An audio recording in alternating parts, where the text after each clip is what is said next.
Hey, denizens, citizens, and detritus of the internet. I am here today to tell a very silly story, because I did. I've been having a very silly time. Let's see. So, give me a second. So, there was this relationship that I had for 6 years that I've had to kill, and it dragged on from February to May, this breakup. And I had tried to, it's something that I had tried to do before, and didn't take, I guess. So from May to recently, I've been doing really well. I made a few videos about it. I'm embroidering. Where's the thing?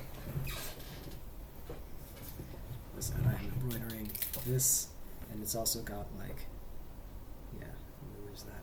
Anyway, embroidering. Made some friends. Well, I was adopted and then frozen out and ostracized by a group of friends, which is good because the reason that I was frozen out and ostracized was that there was a lot of toxic dynamics in. There was this one couple and there was abuse going on and controlling behavior, and I couldn't keep my mouth shut about it. So that was that. However, I still have been doing well, taking writing classes, taking a poetry class that I was really enjoying, working on this memoir. And, but mostly I've just been keeping to myself. I haven't been social. So, like, maybe last week or the week before that, I was like, like chewing on my hind leg, being like, I gotta get out of here, I gotta do something. So I went to there's only one bar that I really go to, and I'll explain this soon. That's just like a block away from my house. So I'm like, well, I'll go to this to the pub because that's where I always go. And guess who's there? My ex is there, which is strange to me because he lives a 45-minute walk from, like, he had to pass like 30 or 40 bars to get to the one bar that I go to that happens to be a block away from my apartment. I wonder why. So anyway, that night, well, we ignored each other really well for most of the night. But then I caved and started talking to him, and then he was like, can I see your dog? And I was like, fine.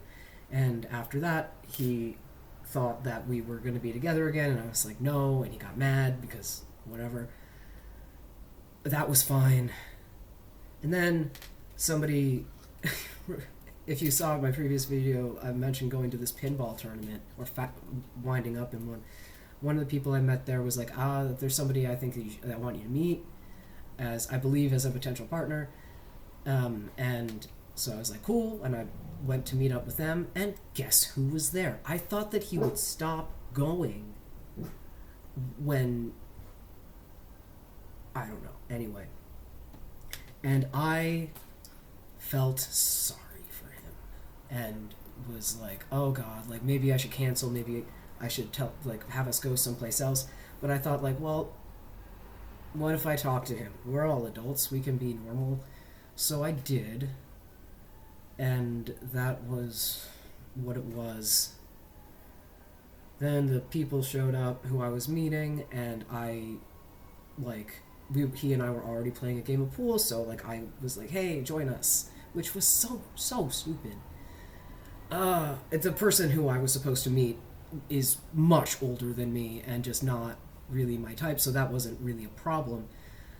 But of course, he did the thing where he only talks to me. And I ended up talking to him a lot during that whole thing and not really making new friends. And then once they left, he and I went back to my place because he was like, can I see the dog? And one thing led to another. And I thought that would be it, but he believed that we were back together. And at a certain point, it just became so much easier to let him get what he wanted than to assert myself. Because, like, I would go to the only place I really feel comfortable going in public, and he'd be there. And, it's hard for me to get to know people and make new friends and shit like that. And there's this idealization thing going on too that like definitely feeds my ego. So we started hanging out again, and he definitely believed that we were back together. When he would bring that up, I'd be like, let's talk about that later. So Sunday, that happened. He was at my place. We had both been drinking, and I get agitated around him anyway. He went out for a cigarette, and there are kids in my building, and they'll run back and forth upstairs like baby elephants, and I don't mind that. But I'm not even sure which apartment this was coming from, but there was so screaming, and children screaming is one of the things I find that sets me off, like autistic meltdown kind of thing. And I didn't want that to happen. So like I opened the door to go up there to ask them to keep it down, and the kids were coming down the stairs, and I figured, okay, well, they're leaving. So I didn't say anything. And then they were out front and they were screaming, and I was getting really agitated and like coming up on like a panic attack, and I shouldn't have done this, but I yelled out the window. I was like, hey, please stop. But they were leaving. I have headphones and earplugs. I could have used those. And they didn't stop. And I yelled like, I have PTSD, please stop.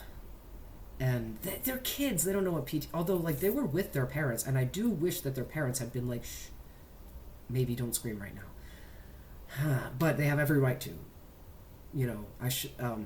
Anyway, I yelled that again, and then I was like, okay, this isn't going to happen for me. So I went to close my window, and I closed it with such force that, where's the statue? I accidentally drove I have this, where is it? I have this statue of Shiva the Destroyer, who has like a ring around him with flames, and one of the flames, I drove one of those flames like half an inch into my right hand. I did not know that I was capable of closing windows with such force, but you learn something new every day. And so that just tossed me over the edge that I had been desperately trying to avoid. And I just started screaming and crying. And like, I was trying to find my first aid kit. I was trying to find, just like stuff to help, because it was bleeding quite a bit. And then he came back from the cigarette and was like sort of comforting me, which was nice. And then, but like at one point, I'm looking around, and I start boiling water because I don't seem to have antibacterial anything, but I have Epsom salts. So I start boiling water for that. I start throwing like rosemary in the water, and I say just offhandedly to him, like, it's really too bad that you don't have first aid experience. And he was like, huh? I'm an Eagle Scout. I have first. Then can you help me? Anyway. Oh God. So, just long story short, with that is a sign, that is a message from Shiva the Destroyer, that there is something in my life that needs to go. And eventually, I started getting upset, partially because I had been drinking, and I was already agitated. But like, I felt like he had been wanting to have sex with me, and that I was actually in distress, and didn't have, wasn't going to be fucking him. Then he just sort of he basically stopped speaking. He was like sort of comforting me, but not saying anything. And he just like went to bed. And I should have just let him sleep and then toss him in the morning. But I was like, hey, I think you should go. And he did. And then the next day I get this novel of a text message that was like, I offered to help you. I offered to stay with you at the hospital, and you refused, which is not true because I did ask him for help, and he did reluctantly boil water at one point, and like, I asked him to bring me some ibuprofen, and he did, but it was like, I don't know, he seemed angry. Maybe it's just that I was projecting, and he wasn't talking, which is something that happens all the time. Anyway, I don't respond right away, which I usually do. But I was just like, I need to a moment, like, which I thought was okay because he will ignore my text for days. So, but then eventually he texts me back and he's like, don't try to text me. I'm going to the hospital. I'm in the hospital. They're going to take my phone. And I know he goes, this is the 7th time that I know of that he's gone to the hospital due to drinking and being afraid of withdrawal. I don't know if he was drinking as little as he claimed to be drinking, I don't know how he needed that kind of help. Actually, it turned out he didn't. And there was no reason to take him. So and I found this out that he had been discharged because I called the hospital. Because I was like, I just need to, I need to tell him that this is over. Like, I need to communicate that. And if I do while he's still in the hospital, he'll have resources.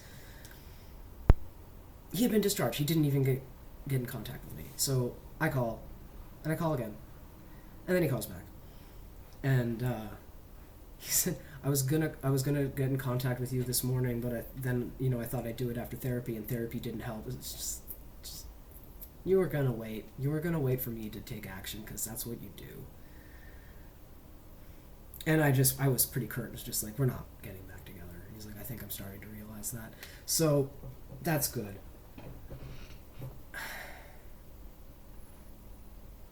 Kind of wish it hadn't taken this to make me realize that I need to do that, but it did, and that's fine. My gods are violent, but my gods are kind. And real quick, I'm not Hindu. I do not worship Hindu gods. I don't do any pujas. I because like that's a closed practice. I understand, and I am not going to convert to any one religion. That's not my bag. So I don't say that I'm working with Hindu gods, but I do have a lot of veneration for Shiva and a lot of veneration for Ganesha and a lot of veneration for Kali. And normally I'm really good at the destruction aspect of things, endings, or at least entropy, accepting entropy. And I used to just burn bridges, casually, and I still do sometimes. But this one has been very difficult, partially because I have felt responsible for his emotional state for so many years, and been held responsible for his emotional state and his actions. Like, it was, when he did something good, it was his doing, which is correct. But when he would do something that hurt me, it would be because of me. It would be my fault. Usually, he would relapse and lie to me about that. And then when I would find, and he never came clean about relapses. He would just get sloppier and I would catch him, which was so much worse than just saying I relapsed. I'm sorry, because of the deception. And this was something that I told him for the past 2 years at least. It's not your drinking problem that I have a problem with. It's the deception and the lies. But they go hand in hand with this person.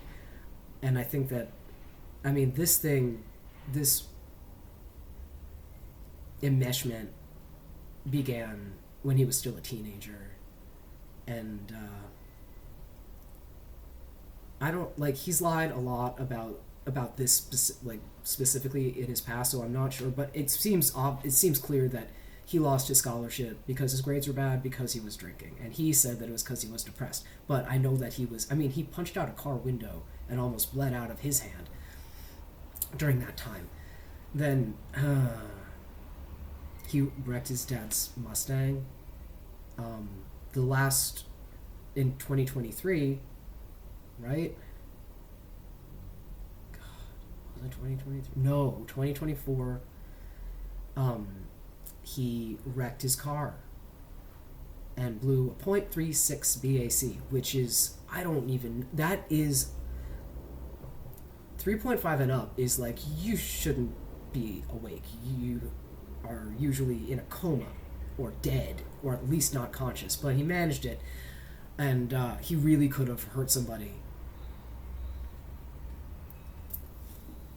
Oh my god.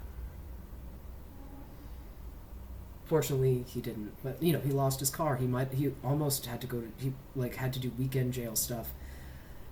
What I'm getting at is like the consequences don't seem to dissuade him. And he's lost so much because he won't give up drinking. And because he doesn't want to. Like, point blank, he doesn't want to, and he's not going to. Not for me, not for himself, not for anybody. And it reminds me of this something in One Flew Over the Cuckoo's Nest that Chief said in talking about his father, who was an alcoholic. He drank the bottle and then the bottle drank him. Like this, I'm pretty good at understanding why people say and do the things that they say and do, especially if it's somebody who I know really well.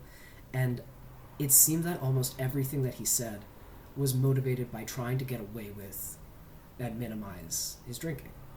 He would bitch about the people that we would both bitch about people who we met in AA, and he would talk shit about his sober friend, who he, I guess, was trying to help him get sober, and that was a big problem for him. And just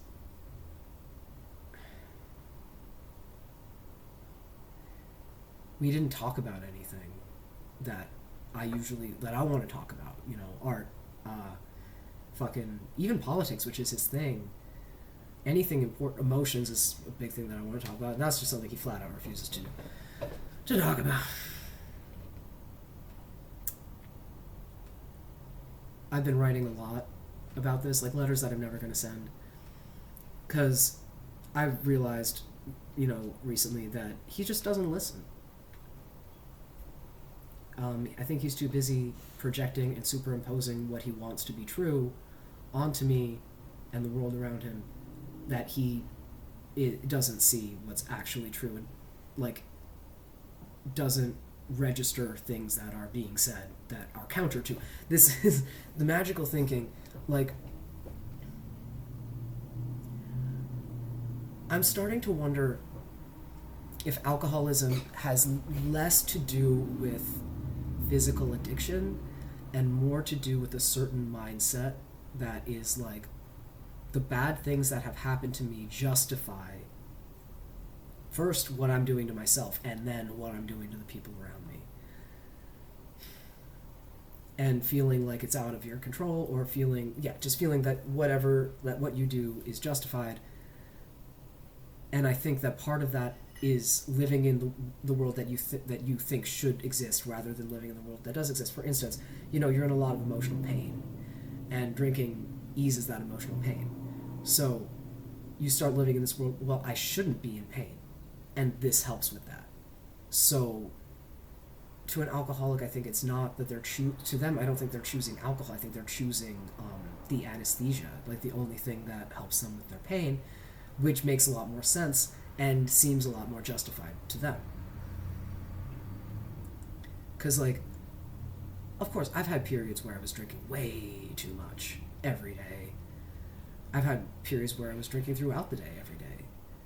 However, when something happens, when it starts affecting my life, when there are consequences, I pull back.